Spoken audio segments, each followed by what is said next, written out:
now. I've hit record.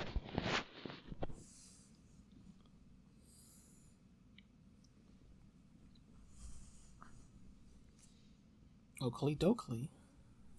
Alright, what time do you want to do the clap thingy?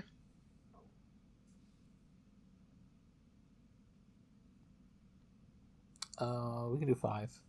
Okay.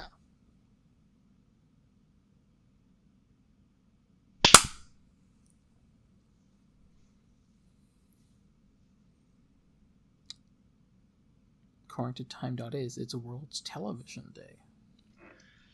Oh, well, unfortunately we're covering a film today and not a television series. It's also World Hello Day. Just like, where are they getting these? Yeah, I don't believe that one's real. Fuck off.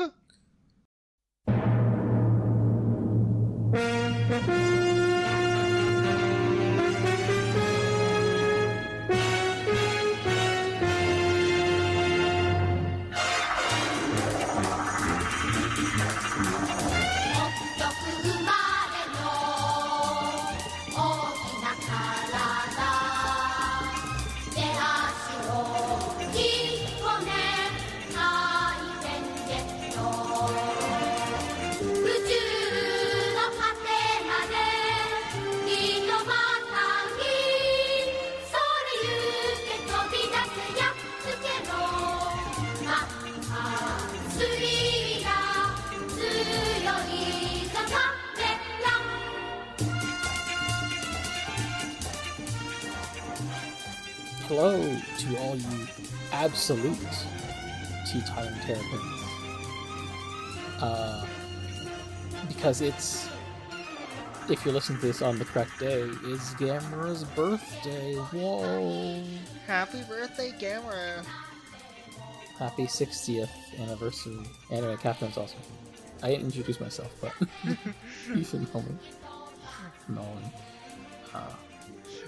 I'm Katherine. You know, I'm here like I am in all the episodes.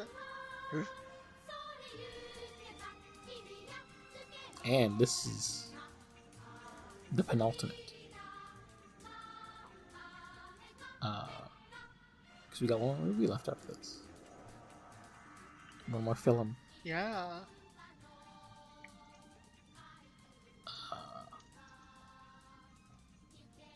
It does feel weirdly appropriate that this is like the one. This movie is the one that landed on Gamera's birthday. Yeah, I see how you get there. Like, it wasn't. The numbers being what they are, you know, it's not like I can control that, but it is fun that it played out like, oh yeah, the end of this trilogy is the Gamera birthday one. That's fun. For sure. But before we talk about all that goodness, what have you been up to? Let's see. Did we talk about X-Aid last episode? Nope, you had just finished O's. So. Whoa, did I watch all of X-Aid in a month? That's crazy. Did you watch all of X-Aid in a month? I'm finding this out for the first time. I did watch That's crazy. I thought I talked about X8 last time, but I guess not. Yeah, no, I guess you gotta believe. Yeah, Kamen Rider X8, great. I think it just really, it has a good sense of, like, how to use the writers and their conflicts to get, like, strong drama. I like the characters a lot. They're very charming and they're a little neurotic, which I think all the best Kamen Rider characters are. Yeah. You don't want anyone in Kamen Rider to be adjusted, that's for sure. For sure. I think the premise is, like, very interesting. I think whoever was we need to combine video game Kamen Rider and Doctor themed Kamen Rider was on complete crack. But I think the it's really good funny. kind. The first scene. I think this is really funny. The first scene is Emu in a hospital being like, because the doctor was so nice to me by giving me the Bandai Wonder Swan. Yes. I also wanted to become a doctor. It's crazy.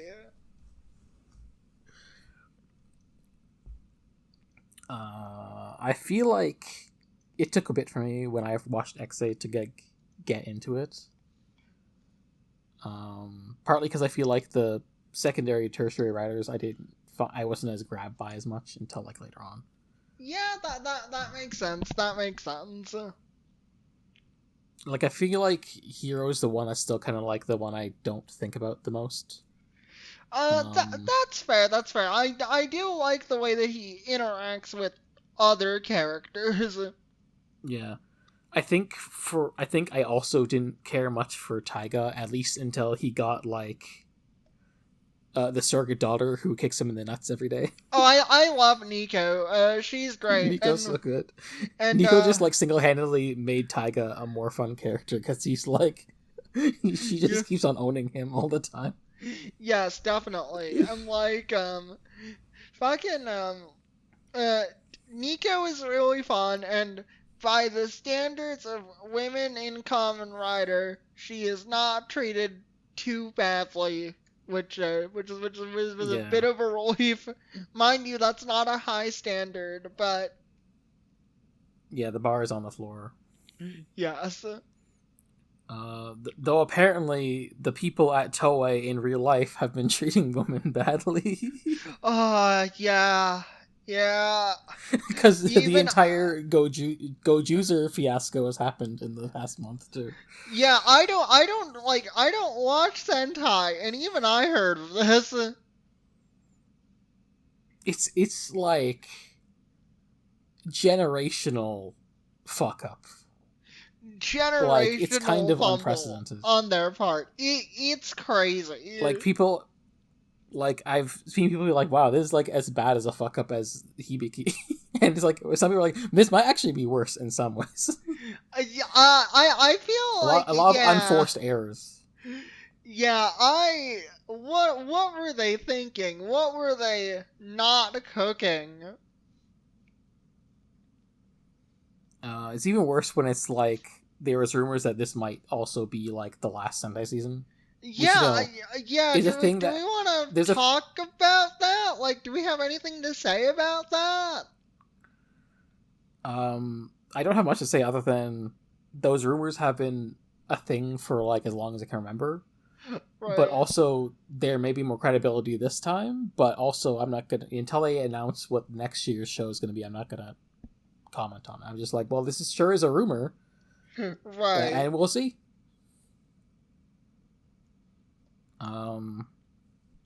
But yeah, I'm behind on Gojuzer anyway, but also it does feel like, wow, even though I was enjoying it, I feel the wind out of my sails a bit.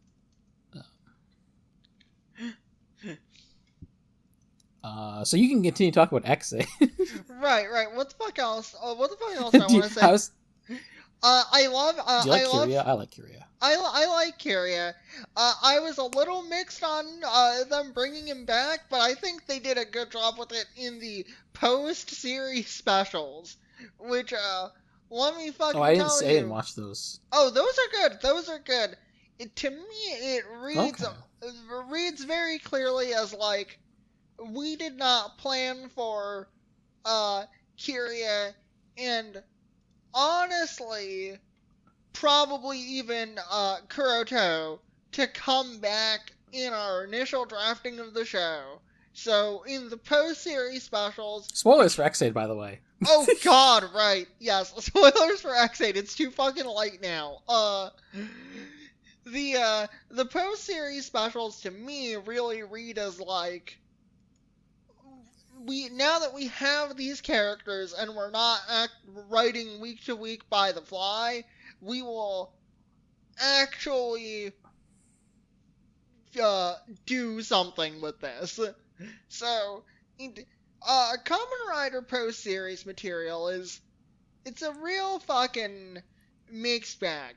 Cause it's either like Yeah. dog shit that ruins the show, boring shit that you forget about 10 minutes after you watch it, or it's actually good and enhances the source, the like original show that it's based on.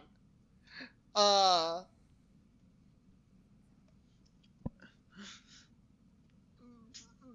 X8 is mostly Corner 3, which I think is pretty rare for Kamen Rider.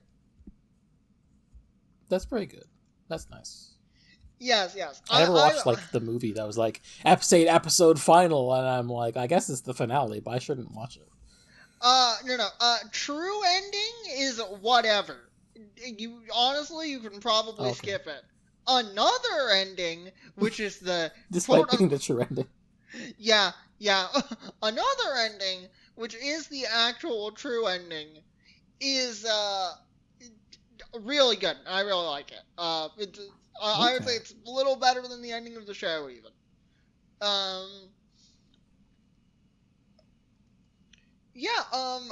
really like pretty much all the characters. I'm a big fan of Taiga and Peridot, especially. I think the concept is super unique. Well, it's a bit crack, but in a good way. Yeah, I think the reveal with Peridot is cool. Yes. And then they go an interesting place with it. 100%. And I think, barring like Kiria's a cool guy. He's a guy I like a lot, but I do think it's also just fun and charming. That like, yeah, this rider is the bike. Yes, it's very funny.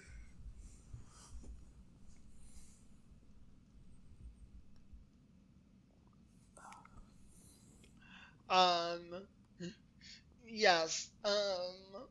Let's see what else. I really had fun with I really had fun with X8. I thought it was a great time. And it's like, unfortunately, fortunately, question mark. I have hit sunk cost fallacy with Kamen Rider. I have hit the point where I'm like, well, I've seen so many of these. At this point, it's only logical to do all of them. Oh. Oh no.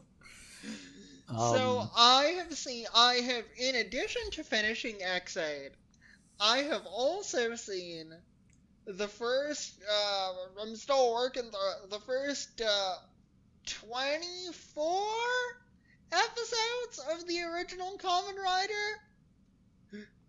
Okay. Yeah, I've not gone that far back. Funny enough. Yeah, that makes sense. So how's that going? I need to watch that at some point. That's going good. That's going good. It has a little more pathos and is like a little sadder than I kind of expected, at least in the early episodes. Then after the main writer's actor, I forgot his name. After he gets injured, there's like a month of incredibly jank episodes as they try to find their new lead actor. And now they're kind of just settling back into it. It's fun. I'm having a good time. Not too much to say, though. That's fun. Yeah, I'm curious how it is, obviously, as a Kamen Rider fan who's only seen the Heisei shows. Except for, I've seen a bunch of Black, but that's still going slow. But also just, I've seen the Ultraman shows from the same time that our Kamen Rider started, and so that's kind of interesting, just being, having a comparison there. Right. They're all officially on YouTube. They're not that hard to find. Oh, really? I didn't know Toei uploaded all of them. Well, Factory, I guess. they uploaded all of the original Rider. They did not upload All right, every yeah, show that a makes sense. Rider. Yeah, because Discotech got everything else, I think. Yeah, that tracks. They're That also tracks. doing Metal Heroes, Cool. which is I also need to do at all at some point. Space Sheriff Gavin. He's not actually called Gavin.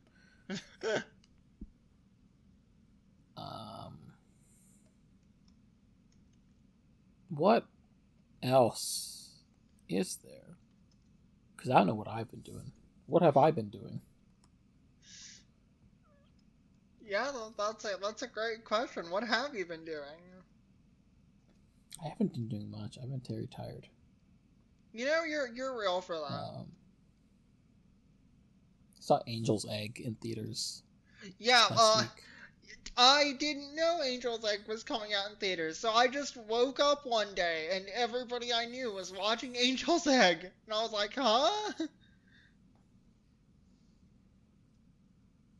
It is very funny watching that movie while knowing that somehow it started as a Lupin the Third movie. That's crazy. Lupin, you gotta rob this Yeah. egg. And then in like a couple of years ago, they got Oshi. Oshi like did an episode of Lupin the Third Part 6 where he's just like doing homages to this movie, and I'm like, that's crazy. I guess he was really committed to the bit. Sounds like it. But yeah, I don't have a lot on my plate. You know, that's fair.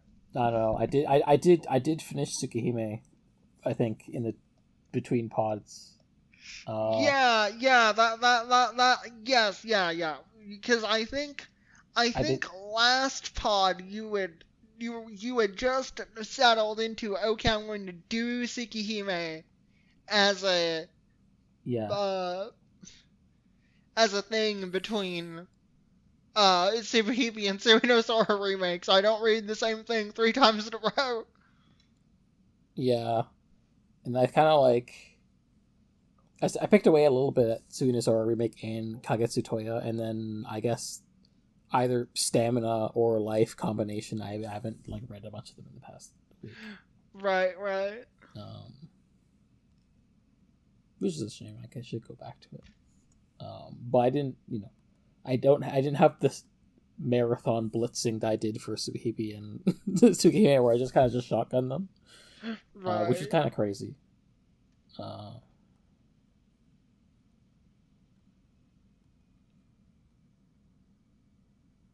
Yeah, I know. Things have been weird.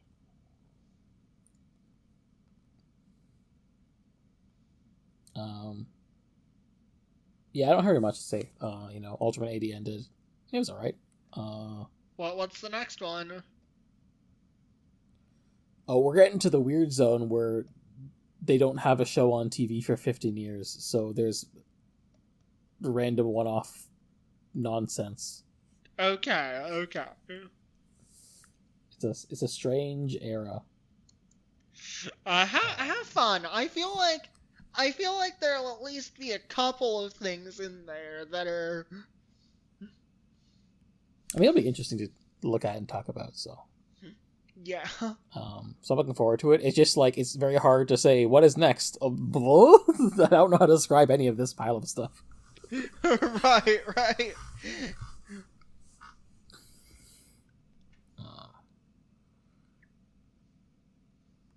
But I guess in the meantime, we can just get to this movie. All right.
On to the production, which I think I have more and less than I thought.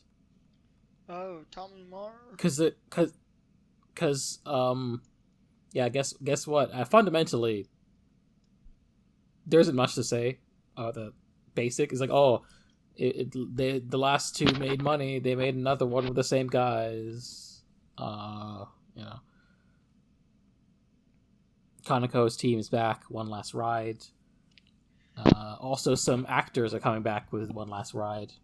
Yeah, which is funny because not to get ahead of ourselves, but the ending of this movie feels like they could have made another. Yeah, we'll get to that. Kazunori Ito is on script, though this time Kaneko co-wrote the movie with him, and it is actually his first time Kaneko's been credited with screenwriting. Ko-Otani did the music again. We got returning cast members such as Shinobu Nakayama as Dr. Nagamine, Ayako Fujitani as Asagi, Yukijiro Kotaro as Osako, Hirotaro Honda as Saito, and guy I've never mentioned before, Hiroyuki Watanabe, as a military guy who's been in all three movies, but has not been important enough for me to actually mention before. But I was just like, that's cool. He's been around the whole time. Yeah, I don't think I even registered that was the same guy. I'm not gonna lie to you. I mean, it's one of those guys where, like, he shows up in the backgrounds of scenes and maybe has one line, but he's, like, not... He feels like the kind of guy where, like, oh, he's named this in the credits, but because he's, like, such a minor character... Like... this guy, incidentally, would be the captain. He'd do the captain in Ultraman Gaia. Oh. So that's fun. Yeah. I guess what I'm calling out, like, really minor guys whose face I recognize, the conductor from Deno is also just, like, the air traffic controller guy in this movie. Oh, that's really funny. I have not seen Deno yet, so... I was just like, I've seen that guy before. Right. The actress for the heroine for the last movie, Miki Mizuno, was going to also make an appearance. That was like the plan. She was going to also be in this movie, but she had scheduling conflicts, so she could not make it, which is a shame. Because it does feel like this feels more like a sequel to the first movie than like the trilogy in a way. Like it's, I think sometimes happens in the trilogy where it's like, oh yeah, you do three things, but one of the third movie is more tied into one of the first, the second, than like the two of them together. Yeah.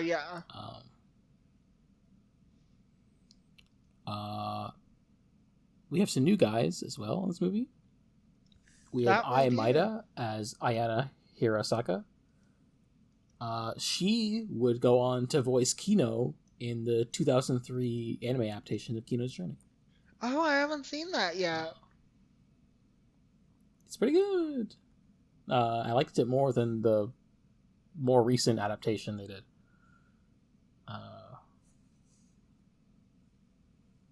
We have Yu Koyama as Tatsunari Moribe, Senri Yamazaki as Mito Asakura, Toru Tezuka as Shinya Kurata, and then there's a guy named Sakurai, played by Norito Mishima. He's not that big of a deal, but he does show up for like a couple scenes as Nagamine's coworker. Totally, this movie's pretty different from the previous ones because it has a bit more of a horror bent. Yeah. Partly due to the trends. At this time, story that has happened before. Kaiju movies were losing popularity while horror movies were getting big again. This happened a lot in the 60s and 70s too, if you listen to any Ultraman coverage, and I guess maybe even like their some early Gamera coverage. These things come in cycles. Incidentally, one of the horror movies that were getting big at this time were the Ring series, which Kaneko and some of the other crew of this movie were actually involved in. So maybe that's also part of like, they're working on some of this stuff and is bleeding into their influences in other work. Yeah, that is some funny crossover. I'm a fan. Imagine the movie now where like Sadako is like the one who bonds with the Magatama.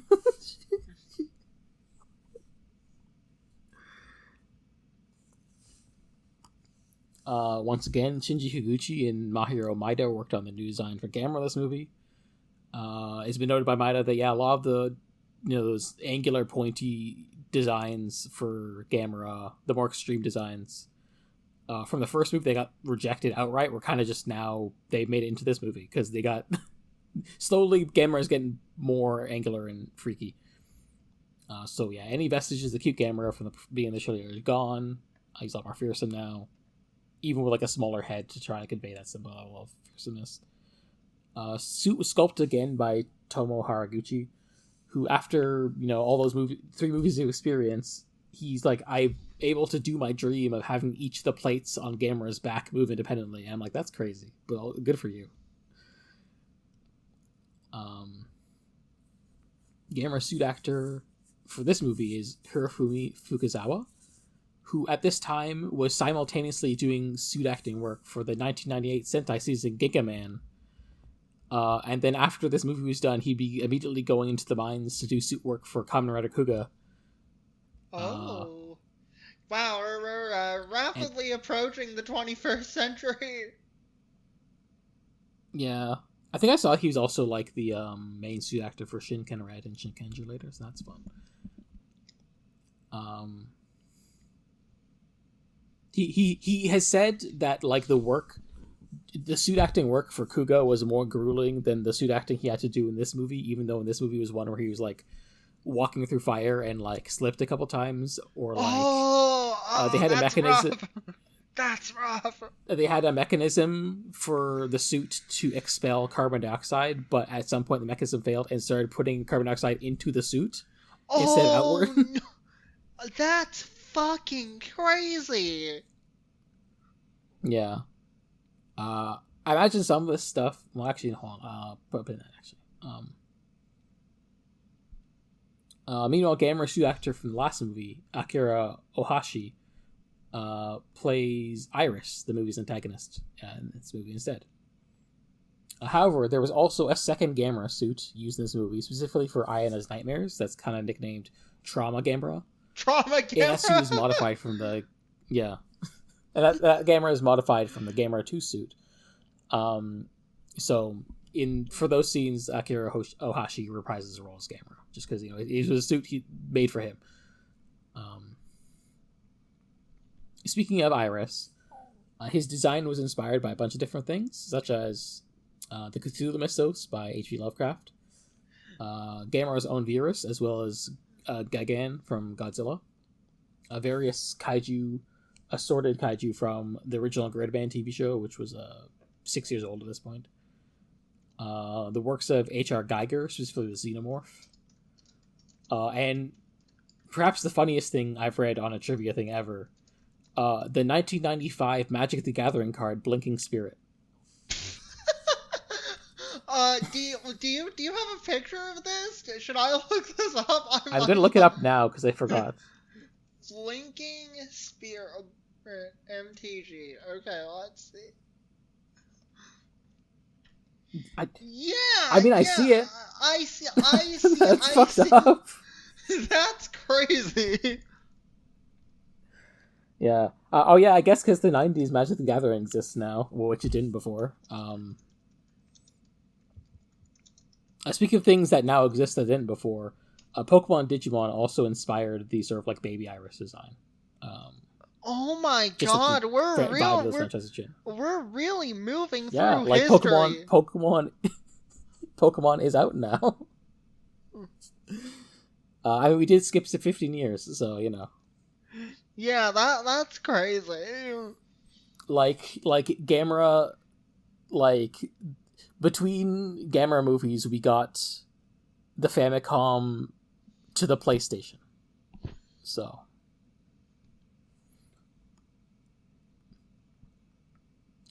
They originally wanted to film the Shibuya scenes in Shibuya itself, but Shibuya is notoriously difficult to get a permit to actually film, so they had to make do with other locations. There's also cases of there's iconic buildings in Shibuya they got the rights to do the miniatures for, but the people who own those buildings were antsy about seeing them destroyed, so they had to change the look of some of the signs. So it's it's not exactly like that building, but right. Meanwhile, originally the climax of the movie was going to take place at Kiyomizu Temple in Kyoto. However, while doing location shooting, Shinji Higuchi, special effects director, ended up needing to take a regular train instead of the Shinkansen, and as a result, he ended up seeing the newly constructed, as of 1997, Kyoto Station. And he was like, "This looks like a cool birdcage. We should have the fight happen in here." So it did. That's fair. Very important note that we have to highlight. 1999 is the year of the Dreamcast, which eagle-eyed audiences may notice has makes a bit of an appearance in this movie. That scene! I was howling laughing the entire time. Really funny. That is like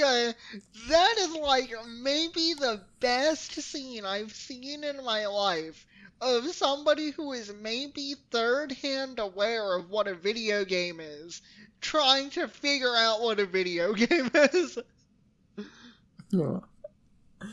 As part of the promotional deal, there was actually a downloadable Gamera VMU game you could get.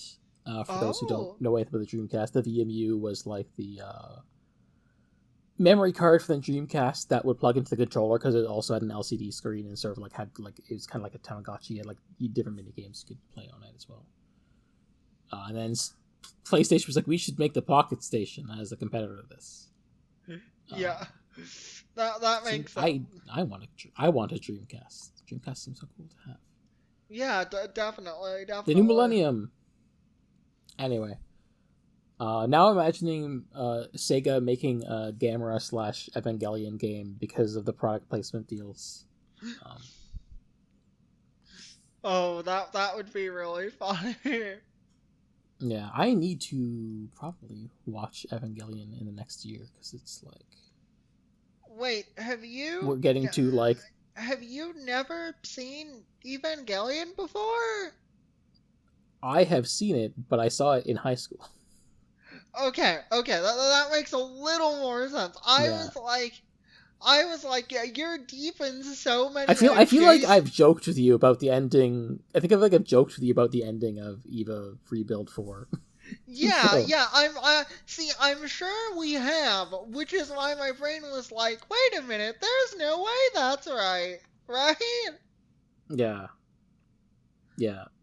I'm mostly just thinking, I'm coming up to the part in the Ultraman watch where eventually Evangelion is going to be out, and I'm like, well, maybe that's the time where I should sneak in Evangelion watch. But I'll see. Yeah. I feel like that would probably be informative in some ways. Yeah. I'll think about it. Speaking of Evangelion, actually, I'm so good at this, even though I didn't intend for that in my notes. Shoot. We have, as part of the promotional cycle for the movie, we have the documentary made by Hideaki Anno and Masayuki Yamaguchi. Which you did not finish. I attempted to watch it, and I think the plan was we were going to try and watch it, and I started earlier. And the problem is, one, it's 2 hours, which is longer than this movie. And I was kind of bored, and also more importantly, there was lots of times where there just was not subtitles for lines, and I was like, it's kind of just hard to watch this when I don't know a quarter of what's being said. Even though it's cool to see them do stunts and stuff in the Gamera suit on a stage set.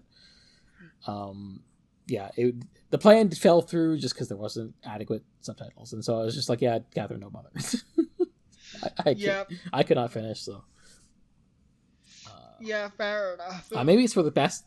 Maybe it's for the best anyway, because apparently Kaneko didn't like the documentary because he felt like it manufactured tensions between the drama team and the special effects team that didn't actually exist. Right, not very true to life. More. It's a documentary as the form of entertainment versus a actual archival thing. Right. Anyway, the movie came out once again to critical acclaim, with some considering this to be the best kaiju movie ever made. Though I feel like people have been saying that for the entire trilogy. So yeah, maybe the entire trilogy is just the best. That being said, the movie underperformed relative to corporate expectations. because corporations are stupid. And so the future true. movies were not greenlit, and the trilogy stops here. Kaneko himself suspects that they managed to hit those targets, they would have certainly have had a fourth and fifth movie greenlit. Though he also suspects that it may have been a harder sell to continue the series because the tone of this movie is a bit more cavalier with depicting mass casualties compared to the previous two movies, and maybe it'd be harder to pitch like, oh hey, we want to make more of these, and it's like, you mean after the last one? That's crazy. How will the next movie take into account the reflections on this one? We will see. I assume it's gonna be lighter. We will see. Anyway, they still kind of wrote the movie in a way that was like, yeah, it could work as a conclusion, but, you know, the box office has basically made it, you know, can't escape it. Because of the suits. Anyway, what is happening in the year 1999? Because it's been a few years since Legion. So last time we said, oh yeah, there's Rebirth of Mothra and Ultra Antigua starting, and now their respective trilogies have ended. Rebirth of Mothra is over, and also you have the Tiga Dynagaya run is also over. However, Godzilla is back this year with Godzilla 2000 Millennium, which will be the start of the Godzilla Millennium era movies. It does seem apparently some of the creative energies in the next Godzilla movie after this, 2000's versus Megaguirus, was born out of like a competitive spirit of like watching Gamera 3 and going, man, we gotta compete together. We can't just let Gamera outshine Godzilla. We gotta you know, meet the challenge. And you know, that's kind of it seems like for kaiju fans who are also kaiju creators, this movie casts a long shadow, because more recently, Takashi Yamazaki, who's the director of Godzilla -1, has said a lot of the destruction scenes in that movie were inspired by the ones in Gamera 3. And he's like telling Kaneko, hey, you make another Gamera movie, I'll help you out if you need it. Just make the next one. Meanwhile, Super Sentai is keeping on as it always does. Question mark for now. We talked about that earlier. That maybe the Sentai isn't a forever franchise. But at least in this era, Metal Heroes is certainly not forever franchise, because the last one was 1993, which means 1999. You have, alongside this year's Sentai, Go-Go 5, you have Morero Robocon, a reboot of the 1970s Ishinomori series. Incidentally, Ishinomori had passed away in 1998, so he's also newly dead. The Ishinomori series, Ganbare Robocon, which is like a comedic, mascot-oriented robot comedy Togu series. Right. And Toei's like, yeah, so this Robocon series will be the first in a trilogy of Ishinomori revival projects, with the next two in the trilogy being Kamen Rider Kuga and Kamen Rider Agito. And then they're like, yeah, we'll do something else after this. And then 9/11 happens, and it's like, well, actually, we'll just keep making Kamen Rider, actually. I don't know if you know that story, but yes, it's wild. I do know that Kamen Rider Ryuki was made to like teach children about justice in the wake of 9/11. Yeah, which is that's yeah, really like funny basically when you know the contents of that show. Yeah. I mean, like, yeah, Shirakura, the producer of Toei, was like, yeah, we're probably going to do something else that wasn't Kamen Rider after Agito, and then after 9/11 happened, I was like, well, actually, I think we have more use for Kamen Rider in this world. And but it's kind of funny that, like, to this day. Yeah, technically, it's kind of funny that technically it starts here with like a Robocon reboot that unfortunately has not been subbed, but it's fun, just like in the grand scheme of things of like Toku history. Also, apparently the same day Gamera 3 came out, You also have in theaters Toei putting out the original Digimon Adventure movie, which is also kind of like a kaiju movie of sorts, if I recall correctly. I still need to actually go watch that. And Yeah, apparently one of the yeah. producers of Gamera... I would say that's a kaiju movie. Yeah. I probably have seen snippets of it, as in I watched the Digimon movie, the American dub, whatever you want to call it, bizarre compilation Right. thing. I'm pretty sure I watched it as a kid, so I've probably seen bits of this movie in some form. But yeah, apparently one of the producers of this movie went and saw Digimon Adventure and then went up to Shinjuku. She was like, hey, this movie's cool, you should make something like this. I don't know in what context or like what expected Higuchi to make, but he just seemed to be like, yeah, it's a pretty cool kaiju movie. That's crazy. Yeah. I mean, people be liking Digimon Adventure. I need to watch it at some point, especially because I felt disappointed by Tamers. Oh yeah, there's a new Digimon series that started, which I also have seen. I didn't know that. Yeah, it's pretty good based off like the 3 episodes I've seen. Right. And there's another thing that I will leave until after we've talked about the movie as a nice little bonus. Okay. But for now, I have the summary poem for... Shoot. Gamera 3, Revenge of Iris. I hate Gamera. Bring back the first movie's cast. Lots of people died. What if humanity sucks? The battle will continue. Yeah, it's pretty accurate. I like how I could hear you almost responding to the first line as if that was a thing I was just saying. Yeah, I really had to stop myself. You were like, yeah, that's fair, and then you realized I was continuing with the poem.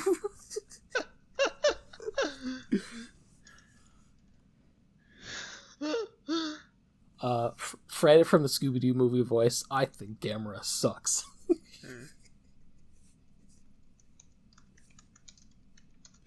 Which, to be fair, is one of the motivations in this movie. Which we will get right into as it goes, 1999, we're in the tropics somewhere, and the heroine from the first movie, Nagamine, finds a Gyaos corpse, and it's like, damn, that thing I said at the end of the last movie, the first movie, there are more Gyaos out there. It's a problem, actually. It's actually really bad out here. Yeah. And then meanwhile, there's some people are looking underwater and find, like, the Gamera graveyard. Right. This movie's off to a crazy start. Yes, definitely. And then we get these are like intro credits as we get a recap in black and white, and something really nifty, which is that we see like a flashback to like this heroine Ayana as like a couple years earlier, where like her family is trying to evacuate Tokyo when Gamera and Gyaos are fighting, and both her parents happen to be in a building that gets crushed by Gamera, and so die along with their cat Iris, which is important to mention because Yes, it's key to the thing. And so now, like, she's in the boonies in Nara Prefecture with her brother, and living with like her uncle, I think, uncle and aunt, but their uncle and aunt also have different surnames and are kind of trying to pressure her to change their surname to like fit in, and it's like also a bullying situation, and it's kind of a bad time. Yep, that's all correct. I do want to add here, I'm forgetting some of the details, but Ultraman Taro has an episode where Taro fights a family of turtle kaiju, and then later in the show there's an episode where someone's family was killed by being in the building that was squished by one of the turtle kaiju, and that's a plot point of the episode. And I'm like, oh, is this a callback? It's very interesting. Like, I'm almost certain that these guys had seen Ultraman Taro. Just knowing I 100%. Hearing you describe it, I 100% believe it. Yeah, especially because there was like direct homages to like Ultra Q in the last movie too. It's interesting. It kind of makes it fun to like see these connections. Yeah. Like, there's definitely like I was thinking like, just trying to imagine what like the Gamera anime show is like assuming that like Gamera still has like a connection to some kid. I was kind of imagining like something like, would it be like the Brave series where it's like, oh, there's the robot hero who has the connection with the kid, and then that way it almost becomes like, if the kid is like channeling Gamera to fight the kaiju, is it basically like almost like an Ultraman show, but like I was gonna say, to me, if a kid is channeling the kaiju to fight things, that's a mecha show, but the mech is organic. Yeah, but I don't know. It's complicated. There's a lot of like blurry lines. Yeah, for sure. Anyway, we have a couple of villains, question mark, Asakura and Kurata showing up at like a vault, and it's like, yeah, here's all these busted Magatama we just have, and then there's something about a prophecy, but I forgot what the actual prophecy was, but whatever, it's not that important probably. No, that not really. especially when these characters, well, we'll talk about it later. Anyway, yeah, Ayana is bullied to like go into an abandoned shrine for something called the Ryuseicho, but like the guy in her class who clearly likes her, who also like his family is responsible for the shrine, comes and he's like, hey, bullies, get the fuck out of here, and they're like, nah, and leave. And there's like, oh, there's something here, like an egg that's moving. So true. I wonder if a kaiju movie with a mysterious egg will have something happen to the mysterious egg. Then Ayana's like, ask her cousin, hey, what's up with the shrine? And he's like, they won't let us do archaeological digging there, so we don't know. But I am gonna read a book to you about the Chinese constellation beasts to you, because in addition to, I guess, Gamera being like a genetic monster created by Atlantis, he's also somehow simultaneously tied into the spirit of the earth, Chinese cosmology, and the spirit of the earth. Though it is fun framing the way they're like, well, it's obvious that Gyaos and Gamera would hate each other because Gamera is the turtle of the north and Gyaos is the bird of the south. Yes. It is. It's very funny. It's very funny to me how important this trilogy makes Gyaos in the like Gamera cosmology. Yeah, like I feel like to some degree you can kind of see it in the Showa era, partly because like the third movie was kind of like, the Gauss movie was kind of like the first one of it's where Gamera finding its identity. It was one of the more popular ones. Yeah, And yeah. Gyaos is also like one of the kaiju who actually, for budget reasons, shows up the most because of like showing up in versus Giron. But also it does kind of in another way, it does feel like because they decided to go with Gyaos for this trilogy, it kind of makes it like easier to just retroactively imprint the importance of Gyaos onto those Showa era movies. Right. Whereas yeah, I guess you can see that there's an inkling of Gyaos being significant in the Showa era, but it feels even more significant in hindsight, knowing that they decided to actually do something with him in the Heisei era. Right.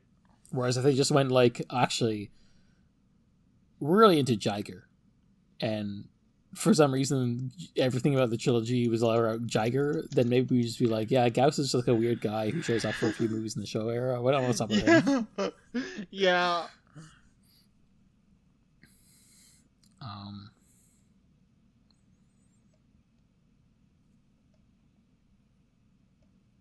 Anyway, Nagamine goes back to her office because she's a workaholic. I think she has a few carols for her parents who was like, hey, can he call us? Can he come to your birthday or something? But also she gets a very strange CD from Kurata. And then later the next day, she and her colleague Sakurai are like talking about rapid evolution of Gyaos before she kind of sees Osako as like a homeless guy selling magazines on the street. He's like, hey, you're Osako, the guy I knew from the first movie. That was and a pretty like, funny bit. And he's like, you don't know me at all, Dr. Nagamine. And she's like, oh, that's a shame. Well, anyway.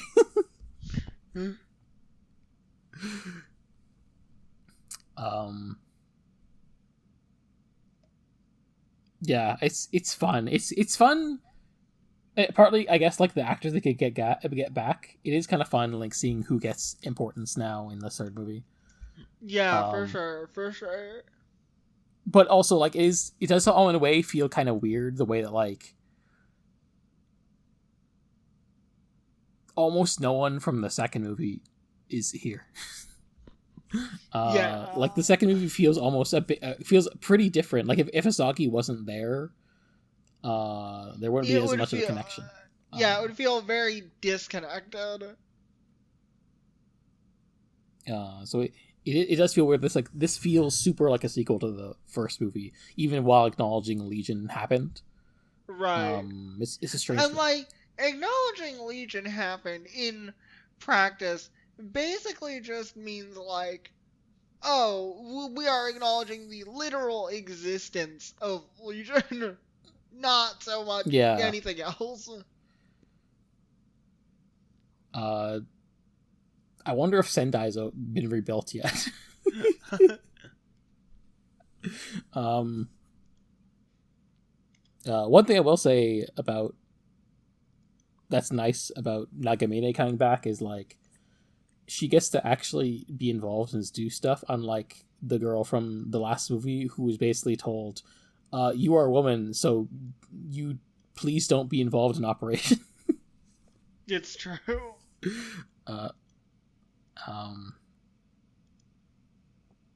Speaking of which, before we get to that, we briefly get like a bit where Satsunari's like, hey, what's up with, tries to get like Ayana's brother Satoru to like explain what her deal is, and she basically just kind of is like, well, yeah, my parents got killed by Gamera, so obviously I hate Gamera. And he's like, but also Gamera saved humanity, and that's kind of like a weird, how I don't know, it's one of those things where it's like, this is not an easy thing to talk about, and also because the kids, they're really bad at talking about it.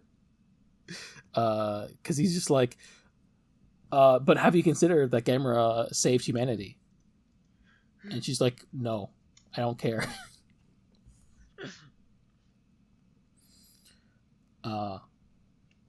Anyway, Nagamine is, through all her efforts, I guess, Gyaos hunting, very funny that she started as being like someone whose profession was she knows birds good, and then kind of just ended up becoming the kaiju expert. Yeah, it is because the kaiju in question happened to be somewhat bird-like. Yes. And now she's definitely the most important person at her job, because now she's just like being brought regularly to government meetings about Gyaos stuff, and then so she bumps into Saito at the meeting, and it's a bit awkward because he's like trying to be really friendly after everything.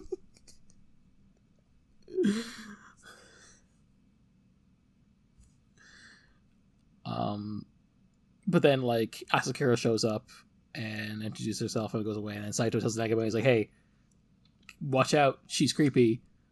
Also, she's like the government fortune teller, ? That's the thing he says, and I'm like, what? Yeah, I don't know what was up with that either. But anyway, at some point, Osako's just like hanging out with the other homeless people at night, and then Gyaos flies into Tokyo and then explodes and falls. And then Gamera just starts coming and basically just starts wrecking up shop, except everyone's dying. Like, people are just being blown the fuck up because Gamera is just blowing up Gyaos without really caring about the buildings or the people around. Though he did kind of save a kid a little bit. Yeah. They're like fuck all the people do. The portrayal of Gamera in this movie, it's like Gamera's not evil, but it does feel a little more ambivalent, I guess you could say. Yeah. Going all in more like as the nature spirit who is maybe more concerned with like killing Gyaos than necessarily like the individual lives around.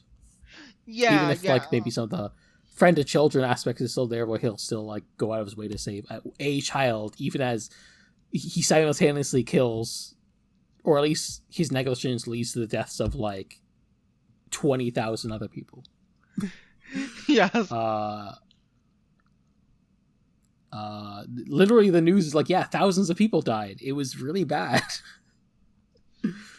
It is kind of crazy. And you know, Shibuya is like super fucked up.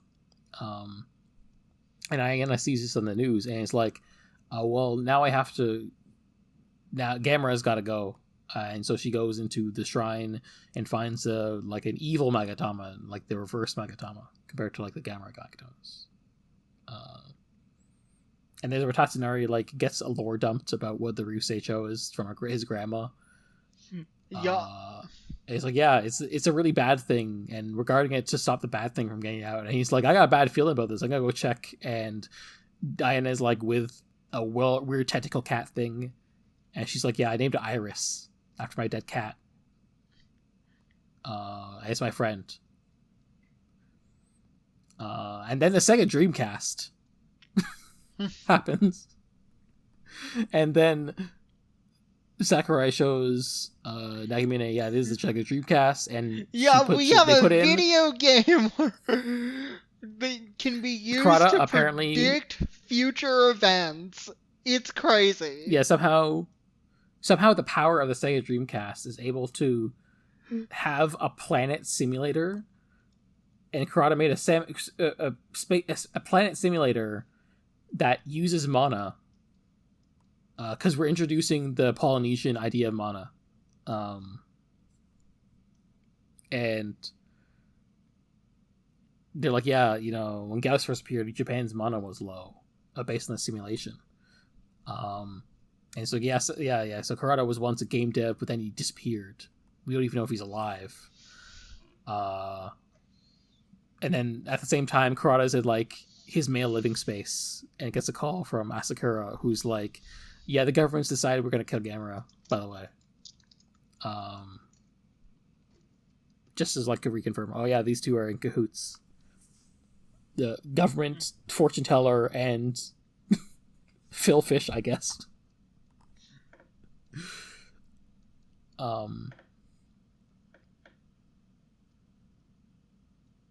Yeah, we get like just a bit more like stuff of, yeah, Ayana insists on raising Iris. Public opinion is like, yeah, we should kill Gamera, to be honest. And eventually the Iris has escaped, and Iona's like, oh, my friend, I found you. We'll be friends forever. As she doesn't see like the super drained of life corpses of animals around her, and then Iris gets CG-ified as it floats, and then seems to absorb Aina into herself. So how are you feeling about the movie at this part? I was just generally having really fun, like a lot of fun. I really liked this movie pretty much the whole way through. Yeah. How did you feel about the fact all those people fucking died? Like I was like, whoa, they're going hard with this one. Awesome. Yeah, I was after the last two movies. I was really taken aback because you just don't see this really. Yeah. Yeah, it feels weird to say that, but you really just don't see this in a lot. And like, there's probably like a lot of I have blind spots. There's lots of kaiju movies I have not seen. I haven't seen like half the Godzilla movies, but certainly from Gamera, certainly from Ultraman. There's definitely like I think like generally speaking, it does still feel kind of like, even if you are showing people like, oh no, the danger, death is everywhere, there's a degree to which this is kind of unprecedented to be like this much level of carnage. And I guess like -1 does have this, but like like I said, -1 was directly inspired by this movie. Yeah. I am prepared to be corrected by people saying like it's actually this might be more prevalent than it is, but also I feel like it still is like in the context of the franchise, and when this movie comes out, it's still like, oh wow, that's damn, they went there. It's crazy. And yeah, I do think there's a lot of like, on a separate note, I do think sometimes this movie uses a lot of CG that makes it look dated a little bit. Yes, it's a very of the era. I definitely feel like I noticed the CG more in this movie than in like Legion, which I feel like was a lot more like suits and stuff. Right. Which I guess ironically gives this movie a similar visual identity to the first movie, where there was a lot of like really awkward blue screen with Gamera flying around.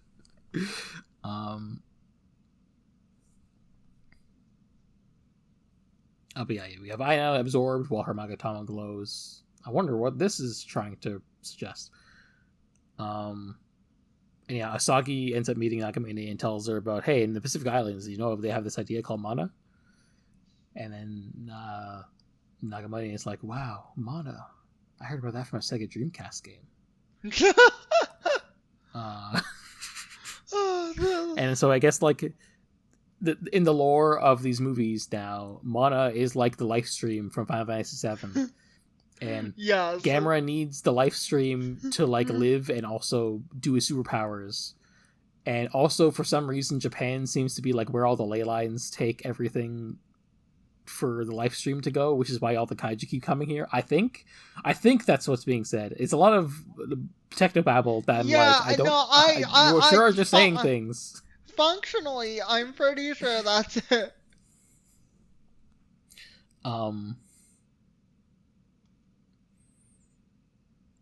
This is me thinking about my potential Type Moon movie journey ahead and going, I'm glad I don't have to do a Type Moon podcast, because I am not built for this level of technobabble of lore.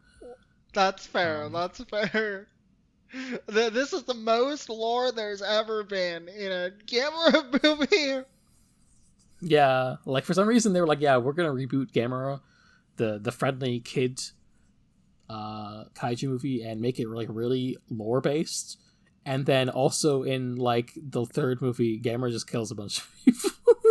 it's kind of funny actually. It's just like, damn, they did this. Why'd you do this? I don't dislike that you did this, but it's kind of crazy you did it. It is very funny.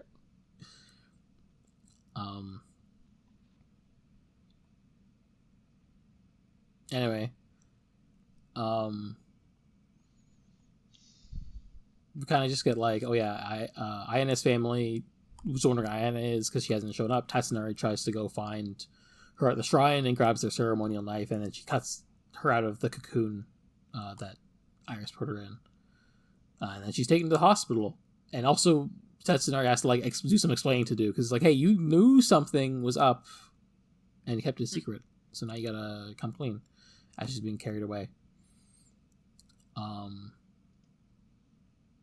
meanwhile, we get inklings of oh, by the way, Gyaos is on the news still, and also there's a typhoon coming, and this will be relevant later. And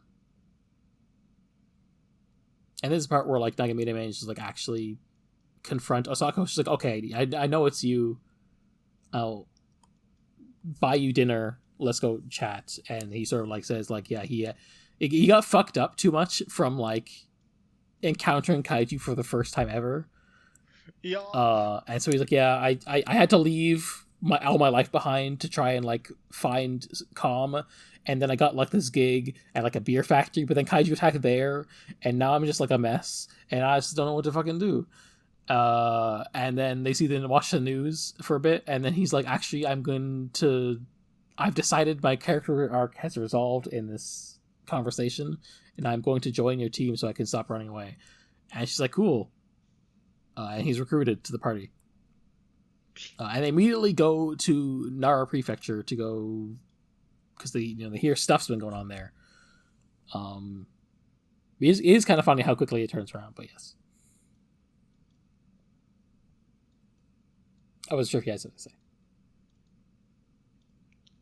No, yeah, I don't really have anything to add there. All right.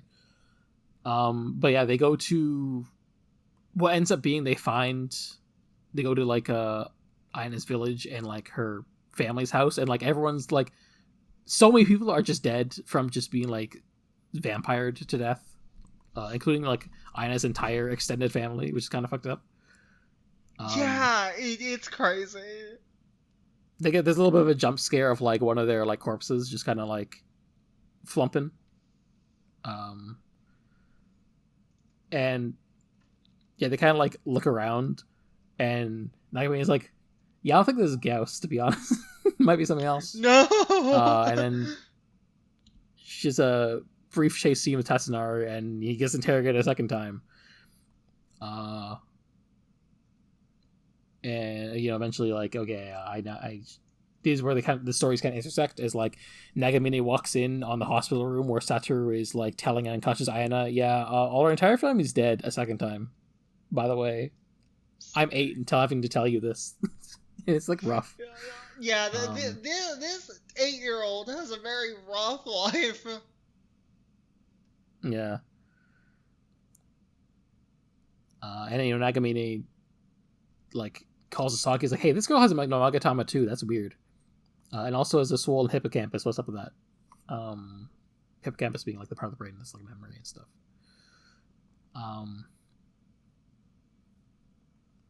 We get like more the Blowdrop brothers just kind of like doing exposition to each other, where like Hirata is just like telling Asahara, actually, Asaki and Ayana are quite alike, don't you think? It's almost like the movie is presenting them as foils, very deliberately. Yeah. Including with using the same MacGuffins to draw the parallels. Nagamine continues to investigate, and she's like, well, guys, I have confirmed that Iris is not Gyaos. No shit. This ain't called Revenge of Gyaos. Nagamine is told by Ayana's doctor, yeah, she got moved to Kyoto by someone in the government, but it's fine because she has no next of kin, so like, it's all legal. And she's like, did you not think this was suspicious at all? And the doctor's like, okay, fine, I guess I'll tell you another government agent where she went. It turns out that Asakura has Ayana in like a really weird cult placement, complete with like the MRI and like the IV stuff, and it's kind of ridiculous. It also kind of reminds me of like the basement that like Tachibana is keeping the board director in at the start of Blade.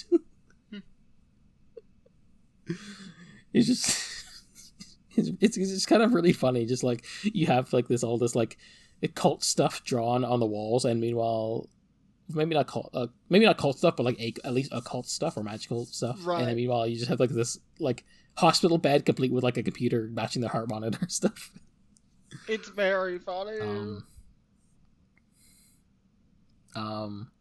And then we get like a really unsettling but kind of cool scene where like Asakura like puts her hand on the Magatama and starts using her I guess like psychic spells or fortune teller spell stuff, and we kind of get like a first person POV view of Iris draining like a random woman camper, and sort of like getting Ayana can see all of this through her connection to Iris, and because Asakura's got like spiritual powers, she can like see this too. It's like, damn, that's crazy.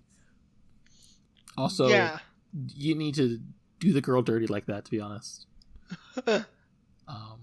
It's a little gratuitous, but you know, it gets the point across. There's a military operation rolling out, but in the meantime, Saito's calling up.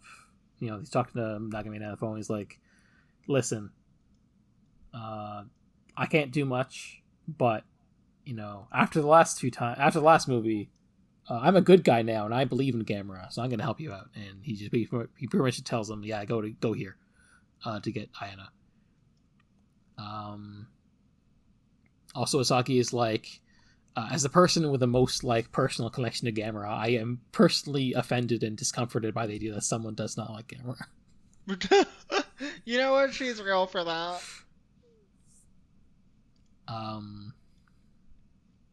Yeah, we had an operation moving out as like some soldiers like try shooting at Iris, and it obviously does not work. But more importantly, we have like, you know, Nagamine and Asagi at the Kyoto airport, and then Kurata basically just walks to them and is like, "Hey, I guess I'll just bring you there." Well, he continues to just like he's talking like the vibe when he was like sort of monologuing through the scene, talking about like the Gyaos was like he's like that Tails Gets Trolled panel where Sylvester the cat is talking about like seatbelt accidents. Yes. That's such a funny comparison to make, but like you're not wrong. I feel like sometimes I just like prone to seeing this in fiction. Like when I was reading Higurashi, I was like, whenever like Takano shows up to talk about things, I'm like, well, she's just this character basically.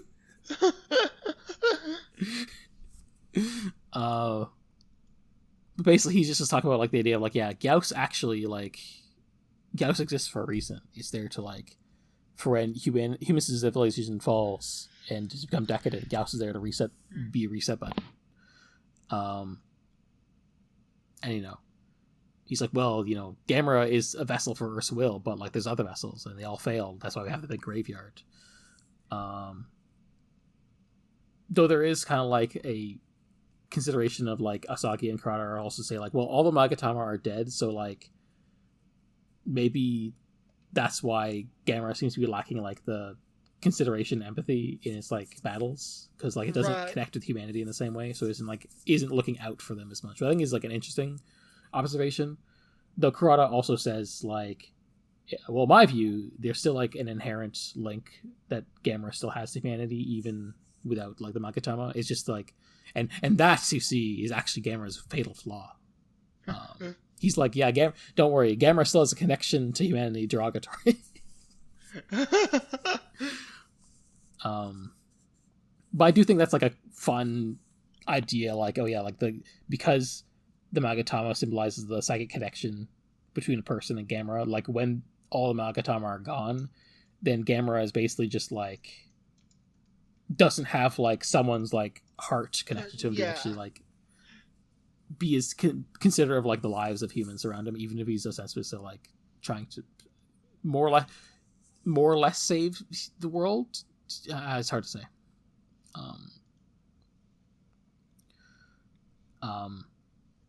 Anyway, they kind of just bust into the basement and it's like, yeah, we're taking Ayana to a hospital.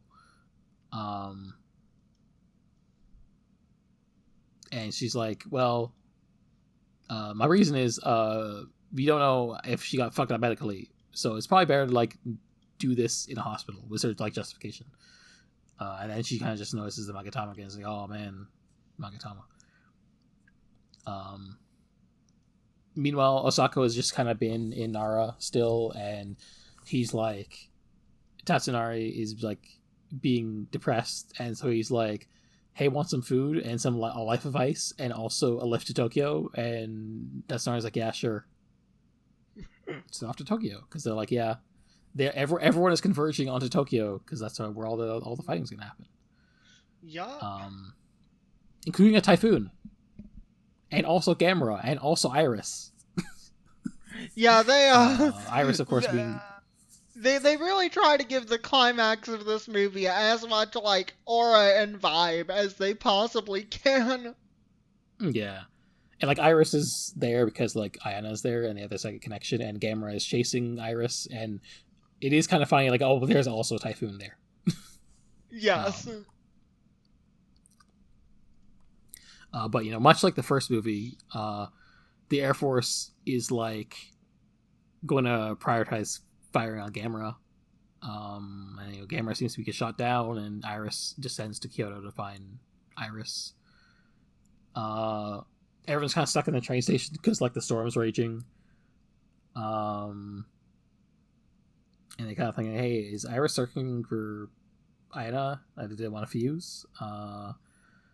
And this is the part where Kurata's like, well, maybe humanity will bring about its own destruction with or without Gyaos. And also, have you considered that Ayana, much in the same way, is a foil for Asaki, that Iris is a foil for Gamera, and that this is simply Iris connecting to a human the way Gamera does, and that makes it Gamera's match. And there was probably a more concise way of saying that, but he didn't say it concise either. So that's true. He does also think that like Iris exists. The way it makes it sounds like the civilization has like plans within plans, where like, okay, we'll make Gyaos as a reset button, and then we'll make Gamera to destroy the Gyaos to save everyone if we want to take backsies. But also, we need to make sure we have something in case we also want to stop Gamera and let the Gyaos do their thing. So we made Iris. Which is this is just kind of getting ridiculous at this point, to be honest. And actually think about, like, this is an actual thing that a civilization plan. But also, if it's just Kurata just bullshitting to himself because he thinks it's cool, that's also fine. Yes, I think because there's no reason to believe he's like funny, real. You know.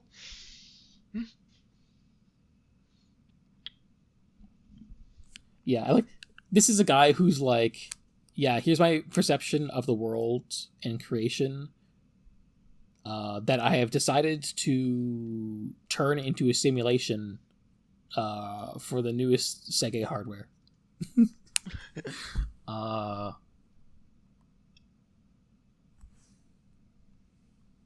But I do think like the idea of like, oh, there's an anti-Gamera that like has a connection with a child on the basis of hating Gamera. That's a fun direction to go for the finale, I think. It's cool creative decision.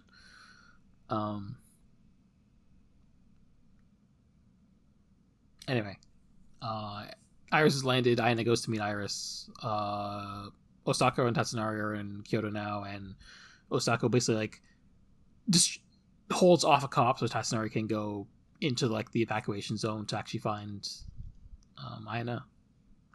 And we get this cool shot as like Kyoto basically starts going up in flames, but also the eye of the storm happens to go above Kyoto just in time for like the final battle. And Ayana is like, as Iris and Gamera are fighting, and Gamera gets fucked up real bad. Ayana's like, yeah, fuck him up. And then Asagi's like, but humanity will die? Question mark? Are you sure? And then at this part, Asakura just like steals the Magatama because she's like, I want to fuse the Iris. And she starts like saying some shit, and Kara's like, "A lol, loser, stupid. That's not gonna work. You're just gonna die." And she dies. But then Karada also dies, and he's like, "Oh fuck, this sucks." that was a great bit.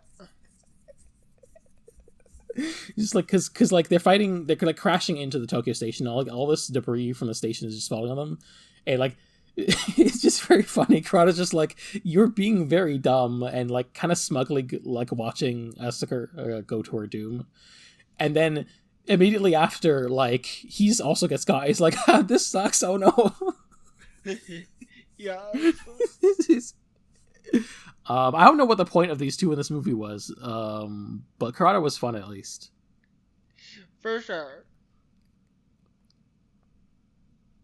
Like it feels like they were supposed to be villains, but they also kind of didn't really do anything, so they really were kind of just the blowjob brothers in the end. That's true. That's true. They feel very villain coded, but they don't actually do anything. Sakura is angling for something, and just like never really explains it, and certainly does not get close to getting it. And Karada is just kind of got like some weird vibes, and he's just kind of like a nihilist, but he isn't really like doing much himself. He's just like around. He's just chilling until he dies. But yeah, Nagamina's pinned out some debris. Gamera's real bad because he got impaled somehow. Because the shell only works so well. And so Ayana is being kind of drawn to Iris, who wants to fuse with her, and a great moment both for like it's fun, but also it's like funny. Tatsunori just walks in and is like, "Ayana, I'll save you," and he just throws the knife, and it just bounces off Iris. Yes. But does bounce enough that it grazes Ayana's cheek. And then she just snaps out of it. Unfortunately, it doesn't actually do that much, because then Iris yeets Tatsunari across the room and absorbs Ayana anyway. And this is when we get some more trauma Gamera, as we know. Ayana sees sees the first person view of Iris killing her entire family, and then also just kind of gets transported a bit back to like the death of her parents in the Gamera battle. And meanwhile, Gamera's trying to save Ayana, but like his hands get skewered and drained. And then we get one of the most unexpected and raw ass things I'd seen in a kaiju movie. Which is Gamera, to free himself, blows his own arm off. Yes, it was very cool. I didn't expect that to happen. Neither did That was I. crazy. And yeah, Ayana is freed. Jesus Christ, that's crazy. I can't believe they did that. Most of this movie is like, I can't believe they did that. Yes. Immediately followed by another, I can't believe they did that, where Iris fucking blasts fire breath at Gamera, and then Gamera temporarily like reforms his hand by absorbing the fire as like an energy hand, and then like punches through Iris. Yeah, I'm like, that's incredible. That was crazy. Hype and aura movements, a lot of them. Apparently, this moment was actually suggested by sculptor Tomio Haraguchi. It was inspired by a 1972 Hong Kong action movie, One Armed Boxer.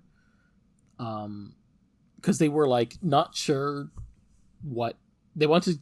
They figured they'd want to give Gamera another super move at the end of this movie, but they weren't sure whether they'd just give him like the big Faha beam again. So like some of like, right, he has like the designs on his chest so it can open up again just in case. But then they end up going with this instead. I think it's cooler, to be honest. Yeah, I'm a fan. At least in the context of this movie. Yeah. It'd just be like, less cool if he did the same move twice. I agree. Anyway, everything fucking explodes. And then Gamera just like limps to Asagi and Nagamine and hands over Ayana. Nagamine asks to resuscitate her while Gamera like watches over them, and eventually like she wakes up. Tatsunari wakes up too, and then Ayana's like, "Why did you save me, Gamera?" And Gamera's like, "I don't speak Japanese." And then Tatsunari shows up and is like, "Hey everyone, I'm awake. Oh, is Iris dead? I'm so sorry, Ayana." And then then we get to like the end of the movie where the Japanese Air Force is like, "Yeah, there's a fuck ton of Gyaos coming to Japan, like a metric clusterfuck. There's a billion of them, and now we should yeah, everyone stop fighting Gamera. We gotta fight the Gyaos." And then Gamera's like, "I got a job to do," and turns around and limps away. And I was like, "Don't worry." And, Asaki's like, "He'll keep fighting, even if he's alone." And Nagami's like, "No, he's not alone." And we see Gamera in the flames as the swarm comes, and like, and cut then to the title card of credits, Gamera 1999, absolute guardian of the universe. And like, that's fucking crazy. That's fucking crazy. It's kind of insane that he just stops there. Yeah. But also, I dig it. I dig it as an ending. It's a good, fun way to end it. The battle rages. The battle continues. Yeah. Just like Kyoto is just on fire. Gamera's like half dead, and there's like a billion Gyaos coming, and it's like, well, gotta finish the fight. That's raw as hell. Yes, very hype. Gamera with like a hole in his chest and one arm is it's nuts. This last shot of him just sort of like, we see like the shot of it like him like limping through the fire, and then we get like a zoomed out shot of like it's the so castle cool. and the entire city. It's so cool. It's very good. And I also just like the title card being like, he's not just the guardian of the universe; he's the absolute guardian of the universe. Yeah, it's strong. But yeah, what do you think of this movie overall? You said you already said you liked it, but go into. Yeah, maybe it's my favorite. Like, I don't want to hard commit, but I think it was very fun. Kind of not what I expected, and I had a great time. So. Yeah. I don't know how this ranks for me.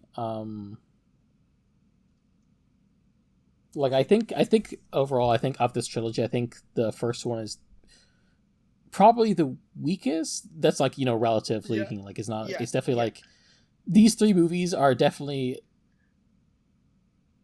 among the best of the movies we have seen.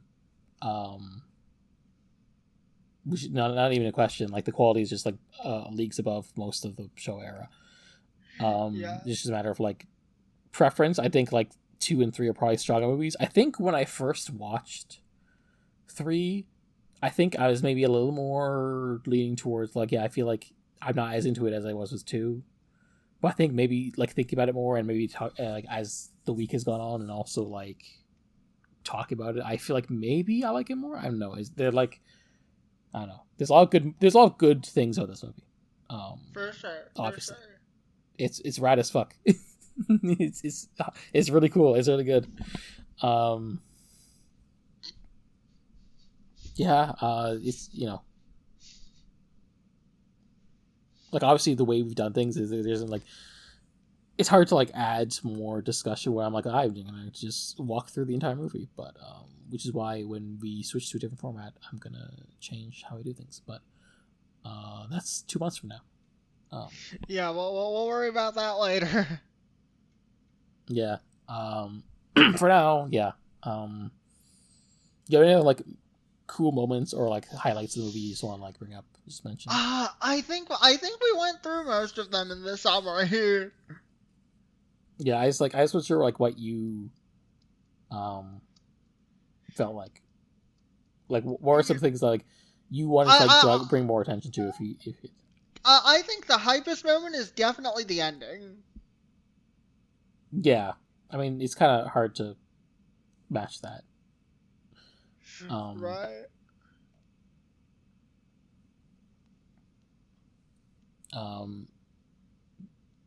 Very ballsy to end it that way, knowing you may or may not even be able to make a next one, and then it turns out you can't make a next one. Yeah, very ballsy to just I'd be show curious, this much like death and destruction in general. Yeah, it does make me like want to catch up to the Godzilla movies, where I'm like, because this comes out like between this trilogy comes out between the quote unquote Heisei era of Godzilla and the quote unquote Millennium era of Godzilla, and it's like how much is this trilogy drawing upon those earlier movies versus doing something new that will be carried over into later Godzilla movies. That'd be interesting to see.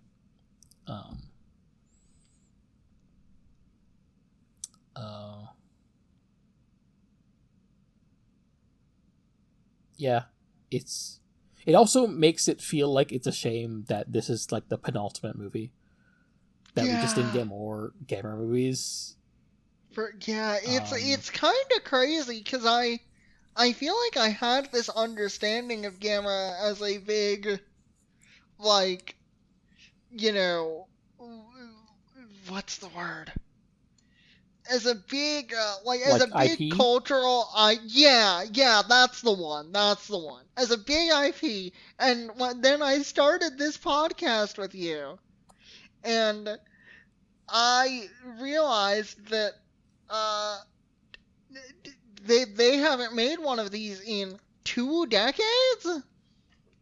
Yeah, and like we have, for like, there's like a short movie they made for the 50th anniversary in 2015. Maybe we can see that somewhere, but I'm just kind of like, surely for the 60th they'll put out something, right? Question mark. But who knows? I don't know. It feels like a miracle. It feels like a miracle that like there was the Netflix miniseries very recently, which at least is something. It's like, well, there's life in these veins, but it's like crazy. Like this trilogy is so high regarded that like they didn't. That it just kind of did just die, and like yeah, they made another Heisei movie in like 2006. Was like 7 years after this one, but then there's nothing after that. So yeah, it's crazy. What were they thinking? It's corporate people. Just they're bad at making decisions. Yeah. It is just like I guess I am kind of just like saying the same thing over and over again, but it's kind of like, damn, I want to see more Kaiju movies to see how much they take from this versus how much they just maybe don't live up to it. I guess. I guess this is definitely these are definitely like among the best Kaiju movies I've seen, which I guess is like, wow, damn, cold take, but like, well, they are. It's true for a reason. I understand now. I understand.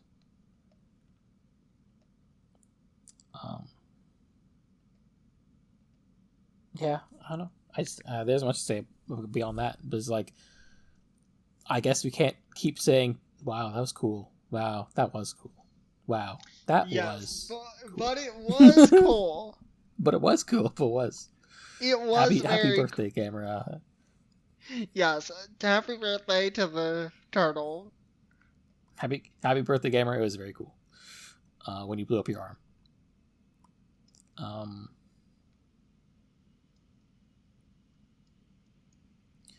I guess maybe I should put in the bonus thing now before we do the Kaiju ranking. Sure, what's up? Yeah, so at some point, a Rakugo performer and big Kaiju fan named Shinpei Hayashi was like, man, I love the Gamera trilogy so much. It's so cool. I'm going to make my own fan sequel / conclusion to it. And so he went and asked Dai a bunch of times, hey, can I make my own fan film? And they're like, yeah, sure, as long as we don't have to fund it. And somehow he scrounged up 3 million yen and made his independent Gamera fan film, Gamera 4 Truth, and which was released in 2003, and it's 45 minutes. He somehow got Yukishiro Hotaru on board to reprise his role as Osako. Also some GSTF guys in the movie. That's crazy. Limited budget, so most of the special effects are CG. As far as I know, Dai has distributed the movie a couple times, but it hasn't been distributed much at all, very, very infrequently in the years since. Very few public showings, no home release whatsoever. But people seem to like it and think it's cool. And it's like, oh, it's cool that some men made a cool fan movie. Is it, like, accessible at all? Like, if I were to search the interwebs? This is why I am giving you this spiel now and not just putting it on our watch list. Because the answer because otherwise is no. I would be... Yeah. That's why I'm, like, saying, yeah, there's no... It was one of those things where, like, I had my fingers crossed being like, well, maybe for the 60th anniversary, they'll make it available in some way again. Because I think I saw, like, the one time it was shown in English, it was, like, at G-Fest 2014, G-Fest being, like, a Godzilla convention in the US. Right. And it's like, damn, this sounds like a cool thing that would be cool to watch, but it's also you can't, really. Right. Even in Japan, it's like, well... I guess once in a lifetime chance to go see this in theaters, but like certainly if you're American or Canadian or British, etc., you go fuck yourself. Right. Anyway, the basic plot of the movie seems to be that it takes place immediately after Gamera 3, and it's basically about Gamera fights off the Gyaos, including a really strong, super cool albino Gyaos. And I won't get into more specifics behind that because maybe one day. I'm praying. Also, it's like 45 minutes, and so I feel like if I get too much in the plot, it's like, well, what else is there? Right. Especially when it's like mostly flight. So, gonna keep it brief so to not spoil it in case. But apparently, Kaneko talked about what he would have done for Gamera 4, and he was like, yeah, it's probably be like that, to be honest. I don't know if he was just being naive or he meant it, but it's kind of funny. He was just like, well, yeah, it would probably just also be like that. I think initially he wanted there to be like an epilogue to the like post credits or like the ending to the movie where Gamera did fight the Kaiju or fight all the Gyaos, or like if he did make the fourth movie, that would probably be how it opens, and then maybe go in a different direction. But at least with the third movie, he was kind of talked out of like ending it with a big like Gamera fights off all the Gyaos, instead decided to go for the more evocative "the fight continues" ending, which is I think the better choice. I agree. It's definitely more evocative, and almost like, in a way, like the fact that there wasn't a movie after this makes it even more evocative. I think it's cool. But also, I think it's very cool that some Rakugo guy was like, well, I'm just going to make my own fan sequel to this that gives us that resolution. And I think that's cool that that also exists and was, in fact, spawned by the evocative ending where it doesn't end conclusively. And I do wish we could watch it. 100%. And hopefully one day we can. But one day, bonus episode. Yeah. I mean, after we finish Turtle Tea Time, the whatever tea time will be whatever we want, so we can just do Gamera stuff whenever we need to. Right. Incidentally, Hayashi has went on to make his own series of independent kaiju movies in the time since, so good for him. Those might be fun to watch at some point. But yeah, I'd definitely be down. We can sprinkle in various kaiju things like Daimajin in between whatever other things we decide to do. Yeah, for sure. That's future us. For now, let's rank the kaiju tiers. Okay. Gamera's still at the top. Can I give Gamera an S+ now? Sure. Yeah, go for it. I think he deserved it after blowing his arm off. Yes. Where is Legion again? I'm forgetting Legion. everything. Yeah. Oh, God, we really should have written these down. Legion was pretty high. It's I okay. We feel only have one more like. of these left. Yeah. Yeah, I think Legion was basically at the top. Yeah. It was like Gamera, then Legion, And then Baragon, probably. then Baragon.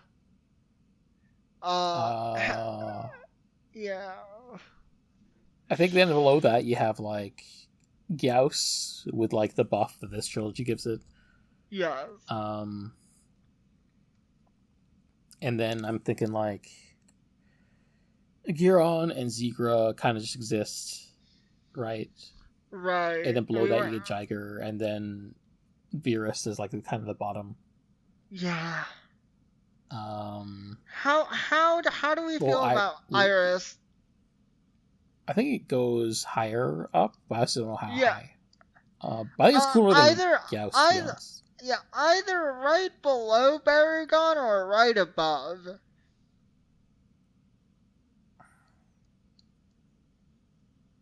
I do think I prefer it more to Baragon. There's the degree to which like Baragon gets a buff for like I like that movie, and some of its moves are cool, but it is kind of just like a dinosaur. It's just that some of the its competitors were not exactly strong showings. That's true. That's true.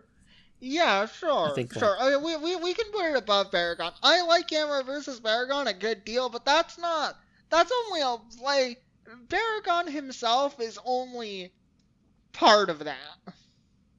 Yeah.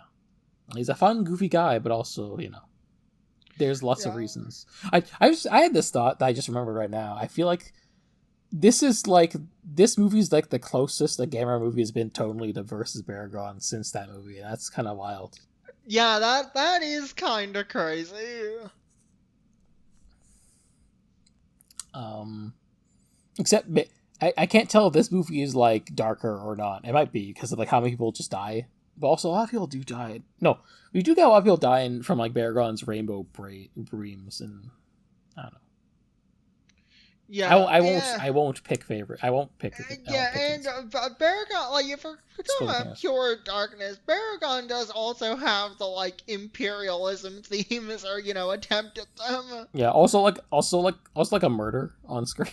Basically. Yeah, one guy just like murders a bunch of guys. Yeah.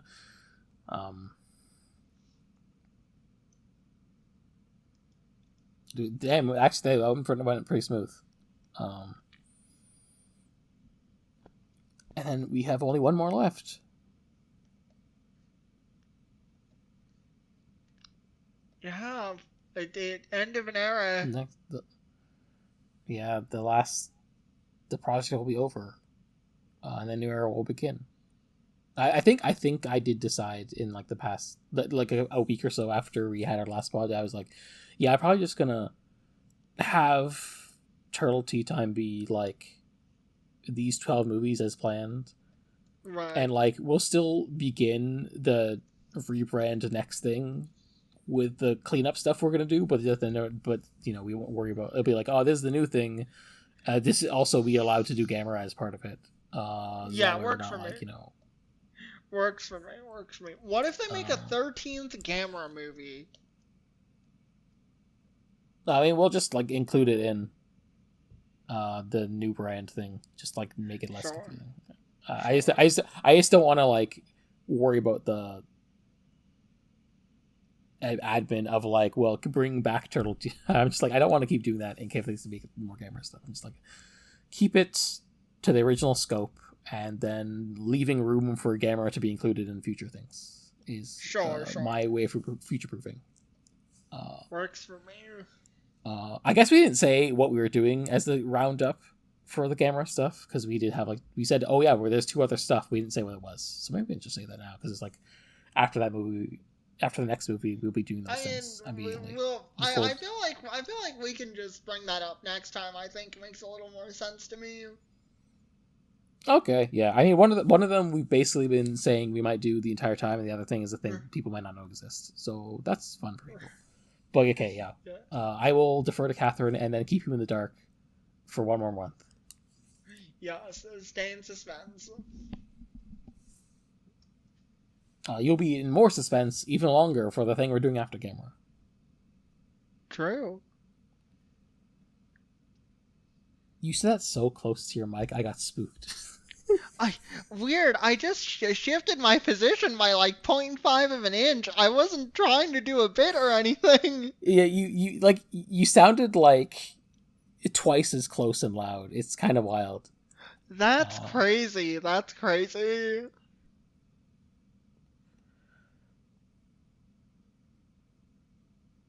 But yeah, we have fun times ahead.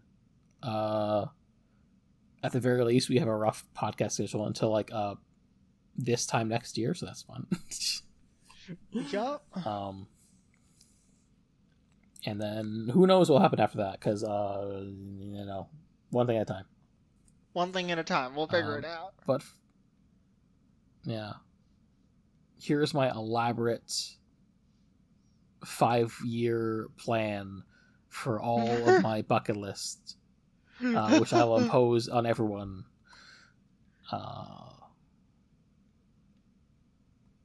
But until that moment comes, and you're all dreading my existence, would you like to give your plugs? Because I think we've exhausted everything.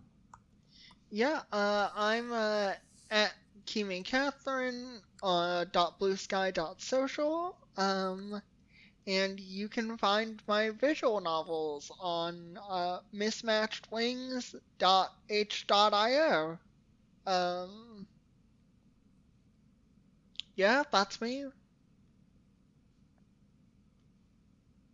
That's right, gamers. Go get to it. You can... No one has done this, but you can send an email to altqpod@gmail.com. SQEUE. AltQ is also on Blue Sky and Twitter. And that is the feed where you're listening to this. So you may as well go follow those places and then listen to the other podcasts we got. Because we got a bunch of other fun stuff. Like, we're watching Ultraman Omega, the currently airing Ultraman show on Skipping the Q. As alluded to earlier, Ultraman 80 has ended, so on the main show, it's going to be a bunch of interesting odds and ends as Tsuburaya tries to fit in different experimental stuff in the 15 years where Ultraman's not on TV.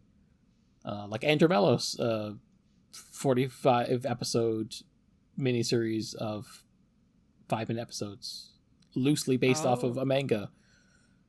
That's coming up next.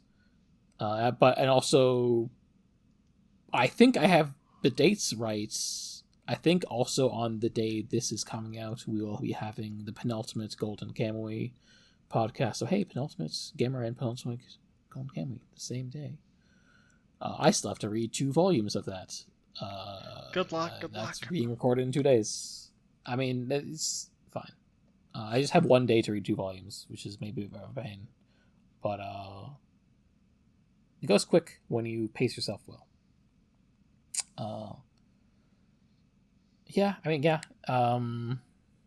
That's basically the network state of things, if you want to call it that. Things are in a weird spot, a period of transition. We'll see, and by we'll see, I mean you'll see, because we have an idea of it already, of this thing we're doing after Golden Kamui for Ditakori, but also that's like a bi-monthly thing, so it'll be even longer than like till you find out. But things are happening. Much to look forward to. I've just been saying shit. No, that's fine. Anyway, I think we're gonna sign off now. All right. You're gonna have to come up with a new sign off, presumably, for the next thing, unless you just want to keep on using Atlantis, when it doesn't actually fit the thing. We'll just keep inviting people to Atlantis. This podcast is affiliated with and funded by the state of Atlantis.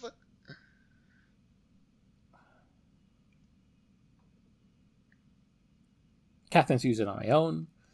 But would you like to give the sign off anyway? Yes. I'll see you in the depths of Atlantis. And I'll see you in Shell. Absolutely.